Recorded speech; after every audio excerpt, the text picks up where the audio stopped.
Ketika Qin Yichen mendengar kata-kata Lulu, dia sedikit terkejut. Dia mengerti bahwa untuk dapat memenuhi syarat sebagai pembangkit tenaga listrik Qi Wushuang, semua memiliki kekuatan pertempuran yang sangat kuat, dan bahkan memiliki kemampuan untuk bertarung di luar barisan. Mampu menduduki peringkat 5 besar di Qi Wushuang, pembangkit tenaga listrik bernama Lei Gongming ini pasti sangat kuat. Kalau begitu, ayo pergi. Memikirkan hal ini, mata Qin Yichen berkedip dengan sinar cahaya, dan ketika dia hanya mengambil 2 langkah, dia memikirkan sesuatu, dan melihat kembali ke telapak tangan Lin Xuang. Apa? Lin Xuang masih dingin. Mungkin dia tidak setuju dengan Qin Yichen, dan nada yang terakhir tidak sesopan Luli. Beri aku token. Untuk orang sedingin es dan es, Qin Yichen tidak ingin terlalu banyak omong kosong, terus terang. Setelah mendengar ini, Lin Xuang Daimei sedikit mengernyit. Menurutnya, bukankah token ini cocok untuk seseorang yang tidak memiliki kuil? Namun, menghadapi tatapan Qin Yichen, setelah sedikit ragu, Lin Xuang akhirnya mengeluarkan token itu. Karena Kaisar Perang menyerahkan kuil Wushuang kepada pemuda ini, mungkin yang terakhir agak istimewa.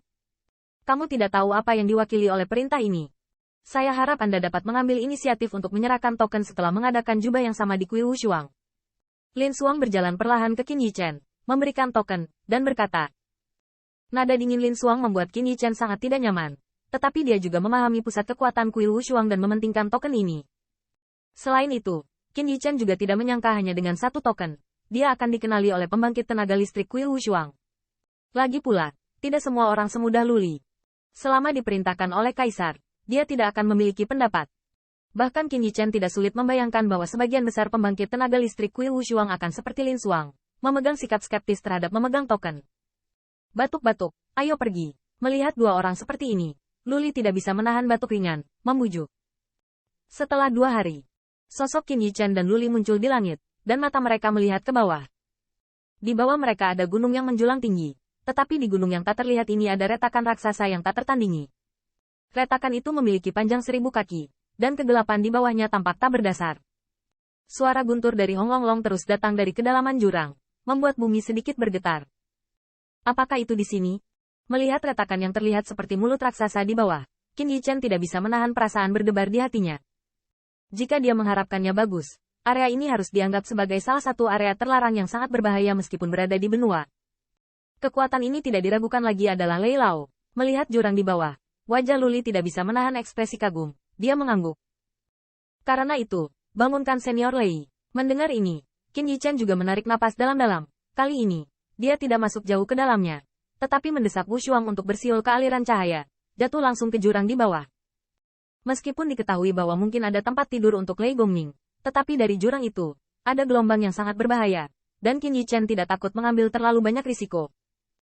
Hai, sinar cahaya menyala. Wu Shuangling jatuh ke dalam jurang, dan saat jatuh, suara guntur yang rendah tampak hening, dan seluruh antara langit dan bumi jatuh ke dalam keheningan yang mematikan. Qin Yichen menatap jurang dengan tatapan muram. Ada sentuhan ekspresi bersemangat di matanya. Dia akan segera melihat Lei Gongming ini yang berada di antara 5 teratas di kuil Wushuang. Namun, sungguh mengejutkan bahwa di bawah perhatian 3 orang, waktu berlalu dengan cepat, dan lebih dari 1/4 jam berlalu dalam sekejap. Namun, selain kesunyian di jurang di bawah, tidak ada suara yang tidak normal. Ini, Qin Yichen mengerutkan kening. Dia tidak bisa menahan perasaan sedikit gelisah. Apakah kecelakaan 1000 tahun membuat keberadaan yang perkasa ini? Di wajah Luli dan Lin Xuang, ada juga ekspresi muram. Meski tak mau percaya, mereka juga harus mengakui bahwa perburuan 1000 tahun itu terlalu lama. Meskipun mereka menggunakan metode Kaisar Perang, tidur nyenyak, tetapi tidak ada yang bisa menjamin bahwa tidak akan ada kecelakaan tak terduga selama 1000 tahun ini. Meskipun tempat tidur Luli dan Lin Xuang aneh, tidak terlihat, tetapi jurang di bawah pasti membuat pegunungan ini terkenal. Untuk pembangkit tenaga Wushuangdian yang tidak bisa tidur, ini bukanlah kabar baik. Begitu mereka menyadari Jie Powerhouse, mereka hanya memiliki satu ujung, dan itu adalah mati. Melihat celah dalam diam, kulit Qin Yichen juga terlihat agak jelek. Setelah menunggu sebentar, dia hanya bergumam sedikit murung. Apakah Senior Lei sudah? Luli dan Lin Xuang saling memandang. Meski mereka enggan percaya bahwa Lei Gongming mengalami kecelakaan, tapi, Hong lama. Saat itu, suara guntur tiba-tiba meledak di celah di bawah, dan segera, ada ledakan petir yang menyilaukan. Hong lama-lama. Pada saat ini, langit dan bumi menjadi sangat terang, dunia petir menyebar dengan kecepatan luar biasa, dan nafas horor yang tak terlukiskan meresap saat ini. Mundur. Merasakan suasana yang akrab, senyuman tiba-tiba muncul di wajah Luli. dan pada saat yang sama, dia menarik dua orang di telapak tangannya dan mundur dengan cepat. Meskipun dia tidak berpikir bahwa Lei Gongming akan melukai dirinya sendiri, dia tidak ingin menikmati, dilembabkan, oleh petir ini.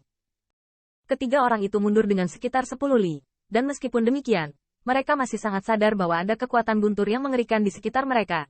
Tetapi ketiga orang mereka tidak bisa dianggap enteng dengan tingkat kekuatan ini. Guntur, mereka masih mampu membelinya. Hong lama.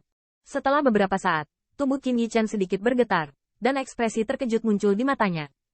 Di antara langit petir, siluet mengayuh petir yang luar biasa tiba-tiba menyerbu. Meskipun Qin Yichen belum pernah melihatnya, dia hampir yakin bahwa orang ini adalah Lei Gongming. Saat guntur terdengar, siluet itu baru saja keluar dari jurang, dan sebelum guntur turun, langit berkumpul dan cahaya berkumpul, dan siluet itu jatuh tidak jauh dari mereka bertiga. Siluet ini cukup tinggi, sepertinya baru berusia sekitar 40-50 tahun. Dia memiliki rambut perak pendek dan terlihat agak kasar. Di bawah alisnya yang tebal, dia memiliki sepasang pupil petir. Sepasang murid dipenuhi dengan kedinginan dan kedinginan. Brutal. Di tubuhnya, dia mengenakan satu set jubah perak, dan jubah perak itu dicat dengan pola guntur dan kilat. Dari kejauhan, mereka tampak seperti makhluk hidup dan terus mengalir. Bang! Bang! Dengan kemunculannya, petir menjadi lebih padat, penindasan yang tak terlukiskan, menembus antara langit dan bumi.